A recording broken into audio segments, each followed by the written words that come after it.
same air received all offerings, and men beginning to look around observed that the offerings were usually similar. They then went on a little further, and they discovered that the same number of deities were in the different sanctuaries, and that the deities of similar definition had similar appearance and attributes. And we must not assume for a moment that antiquity was essentially stupid. These individuals observing these things could only come to one possible conclusion, namely, that there were strong similarities, even identities, between these faiths. And after all, they had had 1,200 or more years to catch up with the idea that the Egyptian pharaoh Akhenaten had already expressed, namely that there never had been but one God, and that all men worshipped him under different names. The Romans and other peoples under their dominion had the opportunity to see this worshipping under many names. And out of this came perhaps the idea that the basic reconciliation lay in the fact that there was one basic divine principle, and that this divine principle, variously named and defined, was the principal deity in all these pantheons. We observe men like the Emperor Julian contemplating this very thoughtfully and strengthening our belief that such could have been the case when he gave us his two great orations, one to the sovereign Son and the other to the Mother of the Gods. He tells us beyond doubt that his own contemplations have shown him the universality of a divine principle. Consequently, it is not necessary that this should have been imposed upon men, either by the Christianity or by Hermeticism. Already philosophy had acknowledged it, but in the old days, when nations were separate and the commerce between them was very slight, peoples of various nations did not know the beliefs of their brothers and their neighbors. Gradually, as this knowledge improved, we became more aware of these things. The public mind itself inevitably produced this concept of the overdeity. The deity that did not destroy the other gods, nor was this deity merely one becoming victorious and gaining special veneration. It was a new dimension of deity, a permeating, penetrating, universal power, a power in which all things shared, and which was the common life of all living. Thus, it would be inevitable that if this concept arose in the minds of progressive thinkers, that it would be the natural substance for the integration of sect or creed or cult or faith. It is also quite possible, as always is the case, that early rising of such belief would be secret. That men would gather first to mature their own ideas and to escape the eternal stigma of unorthodoxy which has followed thinkers since the beginning of time. Thus these precious discoveries, following in the pattern and practice of the older mysteries, would be communicated only to an elect, only to those who were regarded as capable of understanding correctly this new dimension of things. Which brings us to the next point in connection with the Hermetic philosophy, and that is its relationship to the mystery systems of the world at that time. We have mentioned the state religions. We must always remember that behind each state religion was some kind of a mystical or metaphysical structure. Antiquity did not know of a religion without mysteries. And by mysteries now we do not mean secrets in the general sense of the word, but structures, ethical, moral, spiritual institutions, sacred colleges or schools. And they were called mysteries because they were sealed or closed from the profane, even as though they had been closed by some kind of an hermetic stopple. These mysteries always had a deeper dimension than the general opinions of the people. As far back as the 6th century, when Pythagoras traveled throughout the Near East and the southern parts of Europe and finally into Far Asia, he came back fully convinced that in their esoteric schools all the great religions of the world were already teaching the same thing. The average person hadn't discovered this, however. Perhaps we can suspect that the confusion resulting in the collapse of the outer structure of religion of many of these peoples threw a great and sudden weight upon the esoteric schools. And these esoteric schools were not essentially theological as we know it today, and therefore they were not quite as vulnerable as the so-called popular religions. These so-called esoteric schools were actually institutions of higher learning. And even though you might lose faith in your deities, you could not deny the multiplication table. You could not deny the value of herbs and medicines in healing. You could not deny the secrets of bone setting. You could not deny the motion of the heavenly bodies, nor the secrets of navigation. You could no longer perhaps accept certain beliefs, but you were still leaning heavily upon jurisprudence, which was originally taught in these temples. You were leaning very heavily upon the laws and canons of art, of sculpture, and of music. All the great scientific knowledge, which was originally dedicated to the gods, and was disseminated through the schools of these gods, this knowledge did not die with the popular faith. Thus, the esoteric schools, or the mysteries, perhaps came forward more rapidly after the decline of the state religions. Men now had a new level of value upon which to pin their faith. And it is quite possible that it was at this time that the gradual shift from a spiritual to a scientific way of life actually began. And as it took thousands of years to create the philosophical religious systems of the ancients, the last 2,000 years has been largely dedicated to the shift from the theological foundation of exoteric religion to the great mystery sciences of esoteric religion.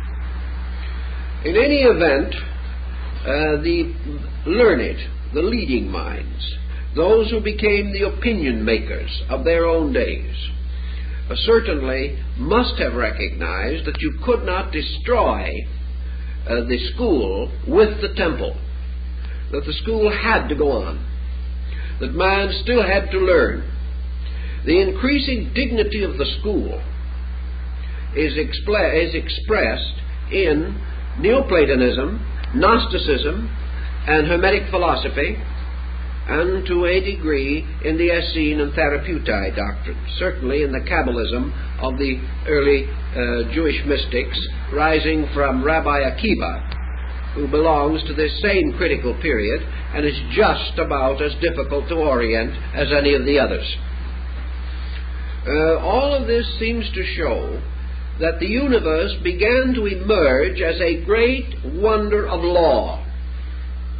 We no longer hear of the gods walking around the earth concealed as mortals, or riding away into heaven in chariots. We no longer see winged immortals flying in space, and we hear no more of nymphs and hamadryads. These things vanish.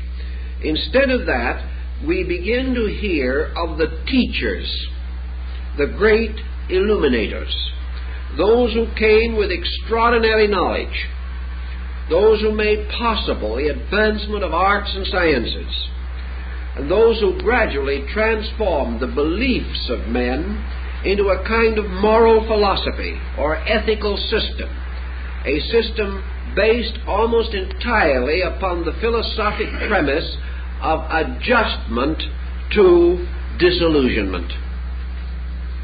Philosophy is actually man's reconciliation with the inevitable. And in that we see it emerging. We see it coming more and more into the foreground. And we find men like Hermes, or beings like Hermes, no longer simply telling stories and fables about the gods, or writing hymns about deities, or perpetuating the powers of arbitrary deities. We find Hermes and these others beginning to talk about structure, about the universal law of living. And we know that out of the North African Hermetic tradition, almost certainly the astronomical theory of Ptolemy came into existence. The theory that controlled the thinking of men until the day of the Copernican rediscovery of the old heliocentric idea. We find law, lawfulness, education, culture coming forward very rapidly, apparently from nowhere, and spearheaded by mysterious, phantom-like persons. Let's pause for a moment and consider for the Neoplatonism, which was in the same general area.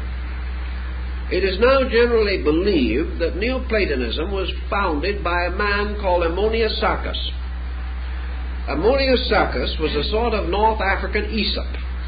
He was a strange man of no education as far as is known, and his name implies his trade. He was a carrier of bundles, burdens, and trunks. He was Ammonius of the sack, and he delivered goods for people and received a small amount of money for transporting and transferring freight and baggage. He was sometimes referred to as a porter, certainly as a carrier of burdens. This man is supposed to have suddenly burst out with one of the most transcendent systems of mysticism the world has ever known.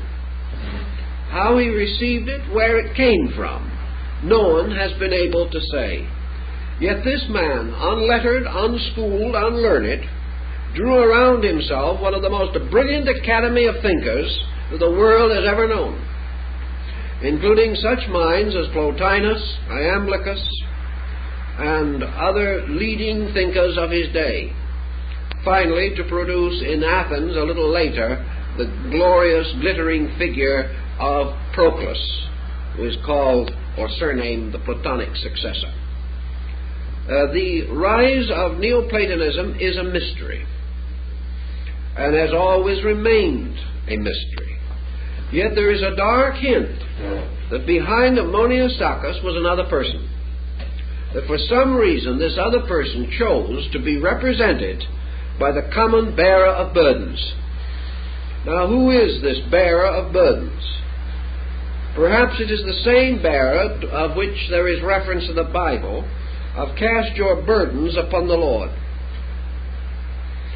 Also, there are many concepts of Jesus as bearing the burden of the world's woe, or bearing the burden of mortal sin. This burden bearer keeps appearing in many localities, certainly a possible symbolic statement or concept.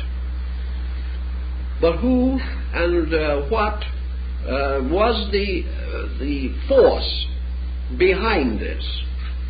It is quite possible that these persons simply represented teachers or initiated masters sent out of the schools or out of the mystery system, or stepping in because of their superior knowledge into the vacuum left by the collapse of popular theology and moving the entire concept onto a new level.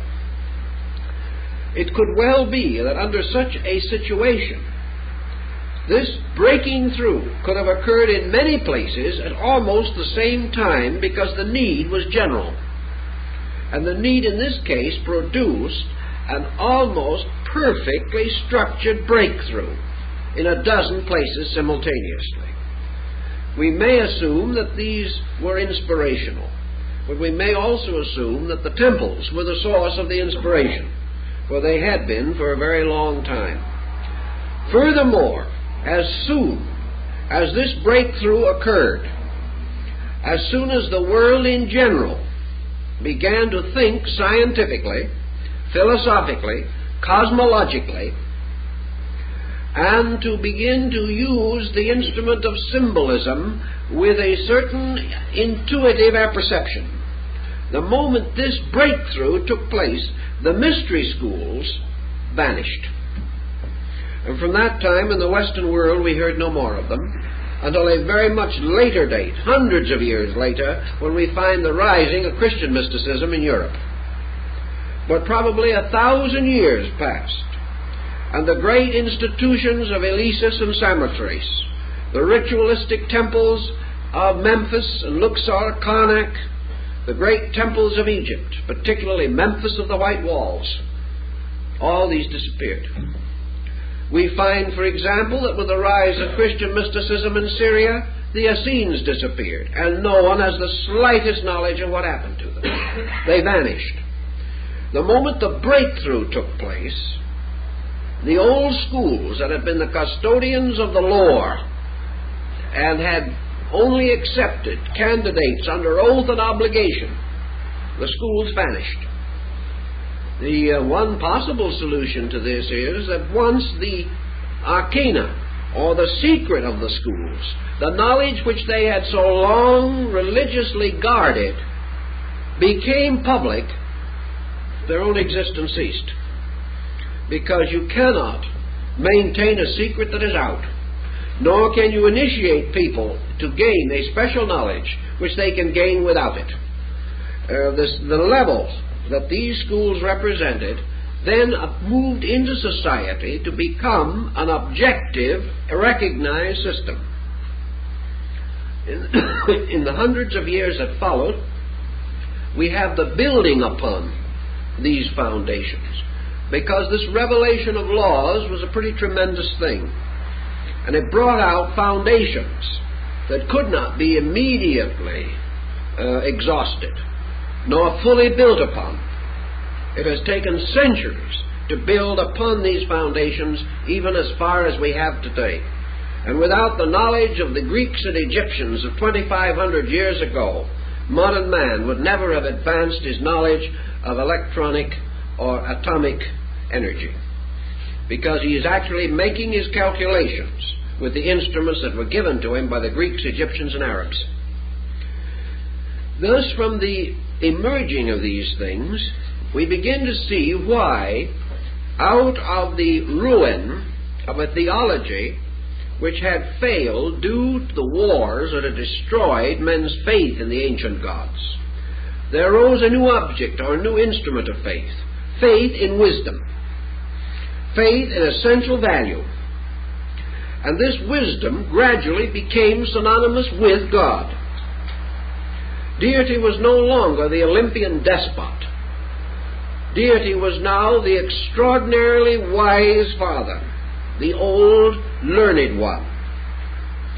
Deity was moving gradually into the relationship of the mentor, of the great teacher.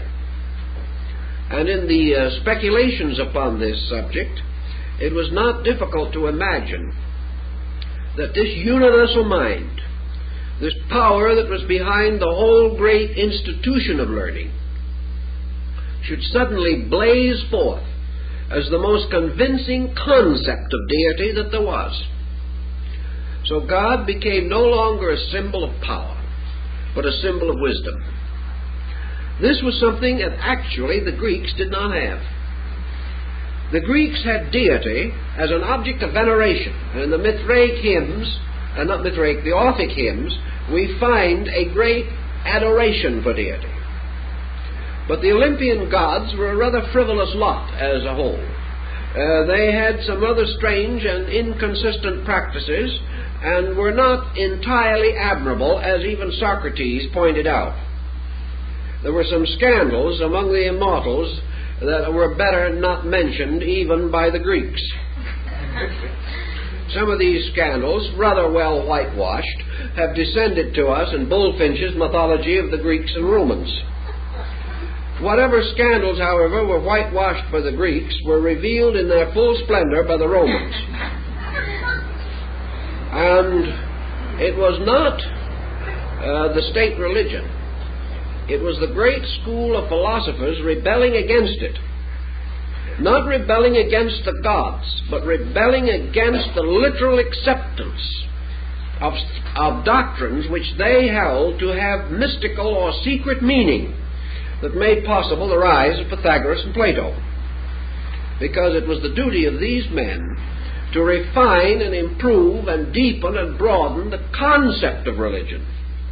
That men should realize that these fables were actually stories of secrets and wonders that could only be fully understood by those who had been initiated into the sacred colleges and rites.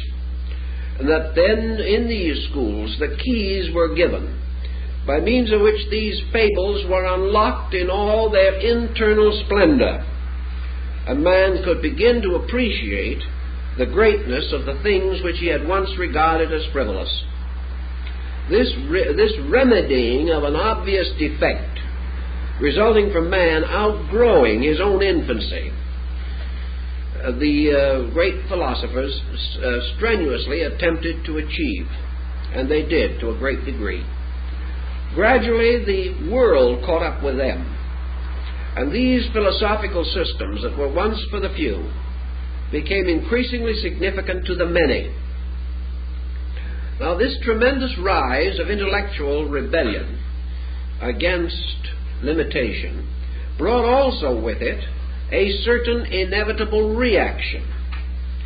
We find, for instance, a very interesting thing, that as soon as the public mind began to be highly philosophy conscious, the philosophers gradually became mystics. The leaders departed from this pattern also, and began to emphasize a purely theistic, intuitive approach to deity. It seemed as though they instinctively realized that intellectualism would run the whole thing into the ground, finally. That men substituting mind for God were going to fall onto the horns of another dilemma. They were going to gradually grow great with pride. They were going to worship their own thoughts, and they were going to adore the products of their own mind, and they were going to lose the basic intuitive power which comes only from humility. Thus, even at the beginning, you see the struggle taking form that was finally to emerge. The philosophizing and the revelation of certain great secrets from the temples could no longer be stopped. The breaking down of the mystery institutions, the final dispersing of the priesthoods, the conquering of the areas, the pillaging of the great sanctuaries, scattering their teachers, meant only the inevitable need for the preservation of ideas. And the only way to preserve them was to throw them into the very public mind from which they had once been protected. Because only then could the common man be the keeper of the mystery. Otherwise it would have died with that generation. But no sooner had this occurred than it became obvious that a great danger was also presenting itself. And this probably was the one great surviving, preserving factor that threw a number of these early important leaders into the Christian camp. Here was an important control or directive against the rising of the wisdom principle to the point of mental arrogance. Here was humility. Here was a simple doctrine of human relationships. Here was a simple teaching of the brotherhood of man and the fatherhood of God, and do good. Serve, love, have faith, and practice the virtues. This coming into conflict with the revelation of exact knowledge seemingly occurs in pattern, in the mingling of the wisdom of the old mystery systems with the emotional, mystical content which was so present in human nature. And these mingling produced the heresies. They produced the conflicts which mutilated the first 6 centuries of the Christian era. Here then we had the beginning of the schismatic difficulties. We had the wisdom principle and the love or emotion principle drawing apart, trying to build a bridge, each attempting to absorb the other, each determined to preserve itself against absorption, and finally, in many instances, parting as foes, and each going its own way, deprived of the most valuable of all factors, that which would have been reconciliation, the bringing of these things together, so that we could have had an enlightened love, and we could have had a truly spiritualized, human, idealized wisdom. The dividing of these two groups has never been completely overcome. But the mind, being by nature a dominant and inquisitive instrument, has continued to dominate and has continued to lead man into intellectual segregation ever since that time, until today mind dominates practically every attitude and action of the human being. Our Hermetic problem, then, seems to deal with the breakthrough in North Africa of certain secret instructions. We know that the priests of Amun-Ra, those who wrote the rituals of the dead, those who gave the ancient Egyptian Amunism, and later the Osirian religious cult, those who swung their censers before the altars of the great old gods, these priests, with their chants, their rituals, their rites, and their ceremonies, were not the builders of the pyramid. The builders of the pyramid were mathematicians, masters of geometry, deeply versed in astronomy, possessors of exact sciences. These exact sciences, therefore, moved behind the surface of Egyptian religion. And Dr. Preston pointed out that he told me one day that he was convinced that the Egyptian hieroglyphics have at least 2 different methods of being read. One being a sacerdotal language, a language of priestly process, and the other in some way related to the mystery systems. Dr. Preston was convinced that behind the surface of Egyptian religion was this great wisdom cult, the cult that produced Imhotep, the father of medicine, the cult which made possible the building of these great monuments, and also the gradual regulation of the laws of Egypt, until Egypt became probably one of the most magnificently integrated cultures in the history of antiquity. These things were practical achievements, achievements that could only have arisen from adequate knowledge. The people did not possess that knowledge. The Egyptian lived and died without it. The rulers of Egypt, although initiated into the priesthood, did not always possess it. Actually, it was held by a group, an organization, a secret body of persons. And this secret body perpetuated itself by rites and ceremonies, as described by Plutarch in his Mysteries of Isis and Osiris.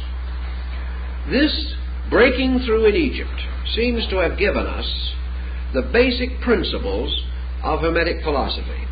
because these principles deal with certain things, the true nature of deity. The true nature of deity, here interpreted as the eternal mind, which brings all things into existence by the power of thought. Thus, Thoth, thought, Hermes, Mercury, gives us the concept of a world that exists in the divine mind, a projection and manifestation of the eternal thinker. And he tells us that the world is the non-eternal thought of that eternal thinker, that all things are supported on the warp and woof of thought, Thoth, for our word thought comes from his name. This being, therefore, which is the creating power, creates by will, creates by the exercise of secret attributes. This deity is not a highly glorified Louis XVI. This deity is not the Zeus of ancient Greece, nor the Jupiter of the Latins. This is a mystery god, a god without form, of which all things are the form, a god without dimensions or proportions, but containing all dimensions and proportions within its own nature, a god of 7 powers, which are 7 arts and sciences, and a god ruling by the inevitable motion of its own being, and this motion absolute law. When we begin to see this, we begin to see that we are escaping from most of the type of thinking that wrecked antiquity.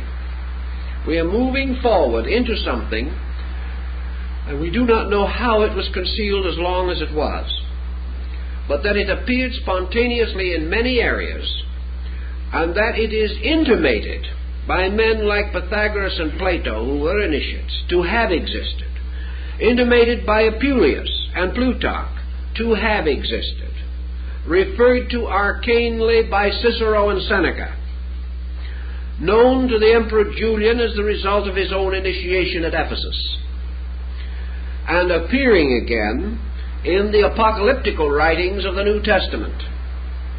These factors, breaking through, seem to tell us, beyond any reasonable doubt, that this structure of the Corpus Hermeticum was the beginning of, or one of the beginnings, of the effort to build a complete scientific philosophical foundation under the collapsing religions of antiquity. That this information had been previously perfected, and that the outstanding examples of this perfection would be found in the great architectural and legal documents of antiquity, such as the Code of Hammurabi, probably the earliest and one of the most enlightened of all legal codes. That it is to be found concealed in various ways in the proportions and dimensions of ancient buildings. That it roots in mathematics. That it roots in subjects so ancient that we cannot even trace their beginnings. That there was also a consistent, integrated concept of the solar system, of the universe, of space, of time, of energy, and all of these things, which certainly form no part of the decadent ceremonials of the old, later Roman priesthood, whose principal concerns were to be sure that they had the right cap on and that they were wearing the red slippers without which they could not perform their sacred duties. And when asked why they wore the red slippers, the answer seemed to be because their forefathers had sacrificed animals and stood with their feet in the blood. These things became a kind of orthodoxy, but behind it all was this other, greater thing. And when Julius Caesar sacrificed to the gods as emperor deity, he certainly did not know these other things, or he would not have conducted his life in the way that he did. So this double body of learning came out, and we find it striking in Syria through the Syrian Gnosis, and in Alexandria through the Alexandrian Gnosis, through the Corpus Hermeticum, through the Neoplatonists, and through the rise of Christianity and the impact of Essenian and Therapeutae thinking in North Africa. All of this body of material arising almost at the same time, all with the same basic dimension of released thinking, and also, for the first time, polarized thinking. You'll remember that when medicine was still in the sanctuary and was serviced by priest physicians, that there were no legislations in Rome for the deportment of a doctor. The moment, however, medicine left the temple and physicians became secular, it was necessary within 10 years to create one of the most elaborate legal systems in the world to prevent medical malpractice. The moment the sacredness of the thing was removed, the moment there was the secular physician, there was the need for medical reform, almost within the day. The same thing happened in this intellectual field. The moment the knowledge of the power, potential, and possibility of the human mind was equipped with the instruments of knowledge, instruments which Cicero and Seneca also mentioned, immediately it was necessary to create legislation, real or theoretical, to prevent the abuse of knowledge. And from that time on today, we are still trying to find out how to prevent that abuse, and we have not by any means succeeded. Against this abuse, we have thrown a great moral framework, and today, even in our present emergency, we are using religion to combat the destructiveness of materialistic scientific thinking. And by an instinct, without any actual integration, without anyone being able as a person to require it or demand it, the age of atomics has resulted in the greatest age of religious revival the world has had in at least 1,000 years. So back in the first century, the rise of a great scientific concept of life threw immediately into perspective the need for this great religious reform. So the scientific phase of it, the philosophical phase of it, and Christianity as the religious phase of it all came into existence together. Each part of a need, each essential to an orientation. Now, what was the actual wisdom orientation of that time? Were the individuals involved in that revelation actually as wise as some think they were, or as foolish as some others think they were? Can we honestly say today, looking back upon the first century, that those people knew anything that we do not know? I think we can be almost forced to answer in the affirmative that they did. Because actually, in order to exhaust what they knew, we have to exhaust something which we have not yet exhausted. And that is the instrument by means of which we are capable of creative knowing. It is one thing to copy the past, which we have done. It is one thing to take a Roman sewer pipe and make a better one today. It is one thing to take an Egyptian lute and make a more perfect instrument of it. It is one thing to take a Syrian trumpet and make a peculiar hook in it or twist it and form it into what we call a trombone. That is all within the possibility of things. Actually, our French horn has not changed much in the last 2,000 years. It is quite possible to take a piece of Coptic or Greek fabric and create new ways of weaving it. It is possible to use the Greek mathematical theory and find constant applications for it. But these do not represent the basic point. Sometime, somewhere, someone created geometry. This creation consisted not of bringing something out of nothing, but of a peculiar type of trained intuitive observationalism by means of which a human being suddenly recognized the universe as a geometric manifestation of universal energy. This individual had the power to see geometry in nature, or sense it, or begin to organize it. Somebody else saw for the first time the analogies between music and number. Another individual saw somewhere, somehow, the basic principle of chemistry and the chemical combinations of elements. Somewhere there were basic thoughts. The basic thought of the 47th proposition of Pythagoras, or the Euclidean proposition.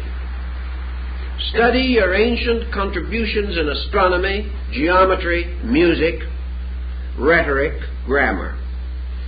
Somewhere these things had perhaps not a fully developed emergence, but a series of creative impulses by which that appeared which was not previously available.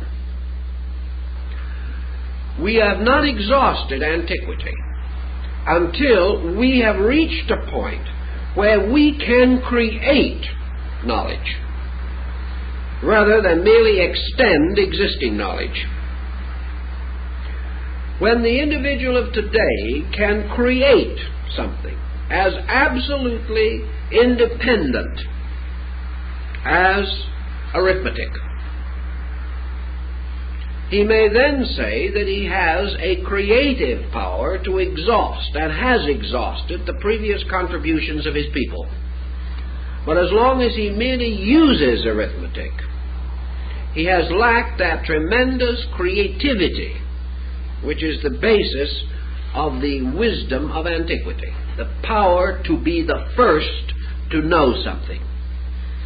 Now, we may say that everything worth knowing has already been found, so we can't do it. This is untrue. There are more firsts waiting than have ever yet been revealed. But as long as we are content to use rather than to create, we have lost one dimension of thinking.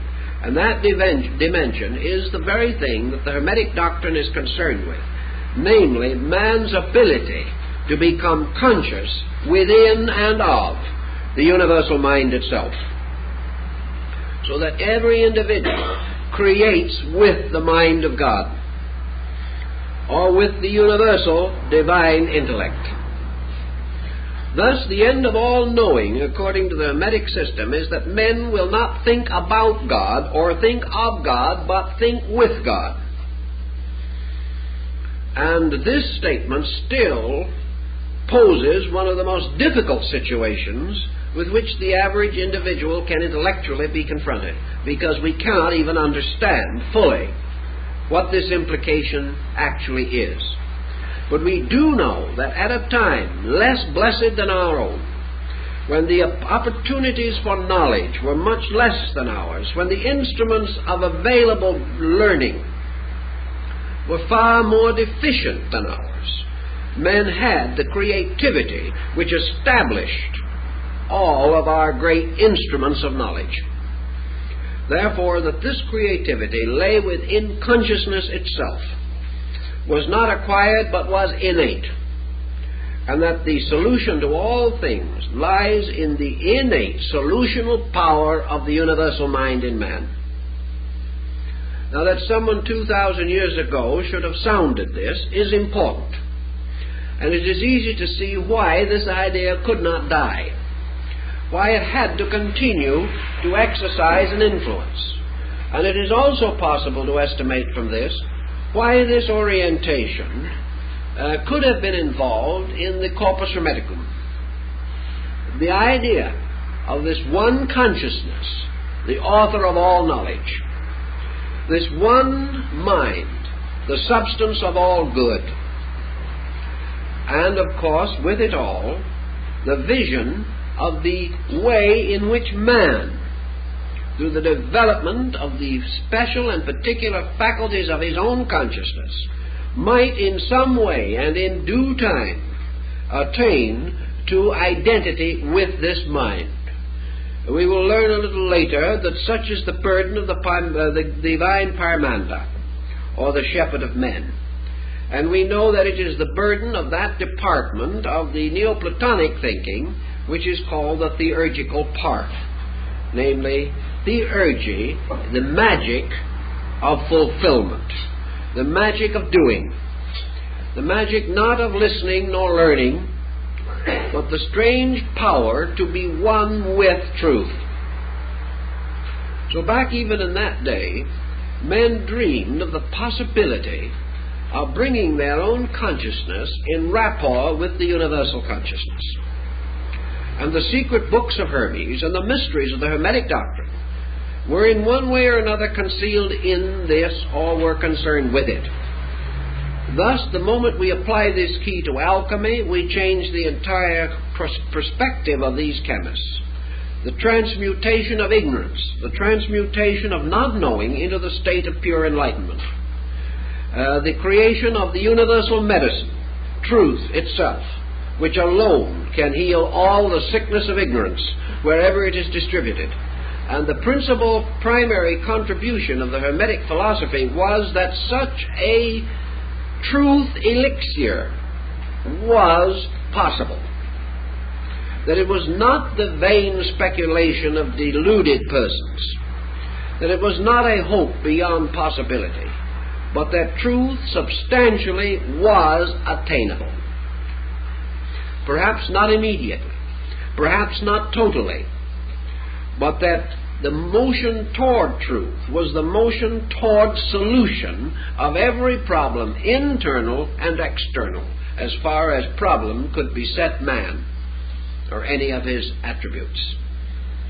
Thus, the Hermetic arts consisted of the arts of human regeneration.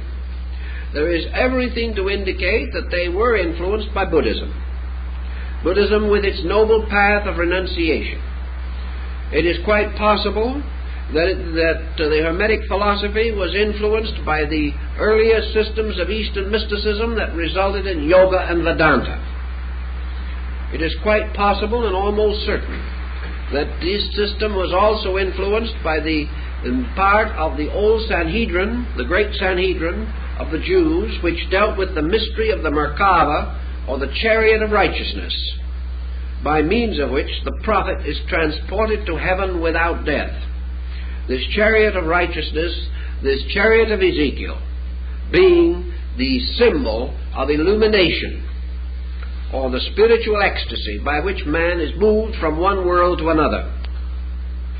Hermes himself describes this experience, or the writer of the Hermetic doctrine creates a person and causes that person to be the personification of the truth seeker, receiving into himself the experience peculiar to those who through dedication have become worthy of the truth.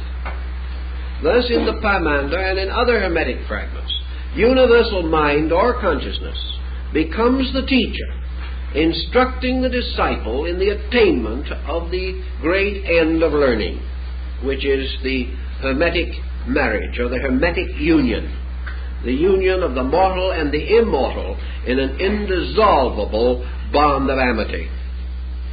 In these thinkings, then, we have the grounds for many mystical speculations that were to come at later date. We see the source of a large part of Christian mysticism.